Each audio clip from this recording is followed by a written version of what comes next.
عزیز طلباء و طالبات، السلام علیکم ورحمۃ اللہ وبرکاتہ۔ کل ہم نے نظم کی تعریف اس کی اقسام پڑھی تھیں۔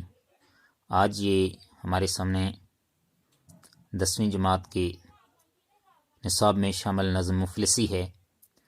اس کی تشریح کریں گے، اور تشریح کے لیے ان اصول کو یاد رکھیں جو میں نے پہلے آپ کو شاعری کی تعریف اور اس کے بنیادی عناصر میں بتائے ہیں۔ تو یہ نظم ہے مفلسی، یہ پابند نظم ہے کیونکہ اس میں مروجہ اصولوں کی پابندی کی گئی ہے۔ تو مفلسی کے معنی ہیں غریبی، جس کو ہم ناداری کہہ سکتے ہیں، غریبی کہہ سکتے ہیں، اس کو مفلسی کہتے ہیں۔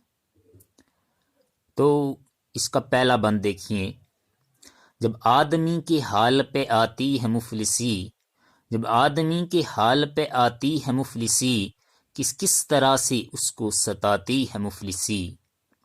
پیاسا تمام روز بٹھاتی ہے مفلسی، پیاسا تمام روز بٹھاتی ہے مفلسی، بھوکھا تمام رات سلاتی ہے مفلسی۔ یہ دکھ وہ جانے جس پہ کہ آتی ہے مفلسی۔ تو ہم تشریح کریں گے، تو ہمارا پہلا سٹیپ کیا ہوگا کہ ہم ہر ایک مصرعے کو جو ہے نثر میں تبدیل کریں گے، تاکہ ہماری سمجھ میں اچھے طریقے سے آ سکے اور ہم اس کی تشریح کر سکیں۔ دیکھیے، جب آدمی کے حال پہ آتی ہے مفلسی، تو اس کی تشریح کرنے سے پہلے اس کو نثر میں کہ جب آدمی کے حال پہ مفلسی آتی ہے، جیسے کہ میں نے آپ کو بتایا تھا کہ الفاظ کے رد و بدل کا نام شاعری ہے، تو اس کو پہلے سیدھا کر کے لکھیے نثر میں، جب آدمی کے حال پہ مفلسی آتی ہے، تو دوسرے میں کس کس طرح سے اس کو ستاتی ہے مفلسی۔ تو لکھیں مفلسی اس کو کس کس طرح سے ستاتی ہے، مفلسی اس کو کس کس طرح سے ستاتی ہے۔ اب یہ شعر تھوڑا سمجھنا آپ کے لیے آسان ہو جائے گا کہ شاعر کہتا ہے کہ جب بھی کبھی کسی بھی آدمی کے حال پہ مفلسی آتی ہے، یعنی وہ غریب ہو جاتا ہے، تو اس کو جو ہے وہ مفلسی کس کس طرح سے ستاتی ہے۔ کیا کہتا ہے کہ جب بھی کوئی آدمی غربت میں قید ہو جاتا ہے، اس کے حالات تنگ دست ہو جاتے ہیں، تو پھر یہ مفلسی اس کو کس کس طرح سے ستاتی ہے۔ تو آگے بتایا ہے دوسرے شعر میں کہ کس طرح ستاتی ہے، کیا کرتی ہے مفلسی، پیاسا تمام روز بٹھاتی ہے مفلسی۔ روز کہتے ہیں دن کو۔ کیا کرتی ہے مفلسی، یہ ایسے تنگ کرتی ہے کہ ایک انسان کو پورے دن یہ پیاسا بٹھا دیتی ہے، یعنی انہیں اسے پینے کو کچھ نہیں ملتا، اور دن بھر پیاسا رہ کے پھر آگے رات کو کیا ہوتا ہے، بھوکا تمام رات سلاتی ہے مفلسی۔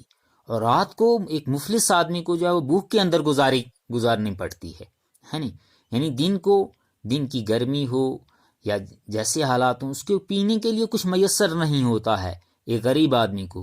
اور جب رات آتی ہے تو رات کو اس کو بھوک ہی میں سونا پڑتا ہے، یعنی ایک غریب آدمی کے پاس اتنا سرمایہ نہیں ہوتا ہے کہ وہ رات کو کھانا کھا کے سوئے، تو پوری رات کس طریقے سے بھوک کو جو ہے برداشت کرتا ہے۔ اب اس کے لیے شاعر نے جو ہے اس مصرعے میں بڑی اچھی بات کہی کہ یہ دکھ وہ جانے جس پہ کہ آتی ہے مفلسی، یہ دکھ وہ جانے جس پہ کہ آتی ہے مفلسی۔ ہاں، کہ یہ دکھ وہی جان سکتا ہے جس پر یہ مفلسی آ جاتی ہے۔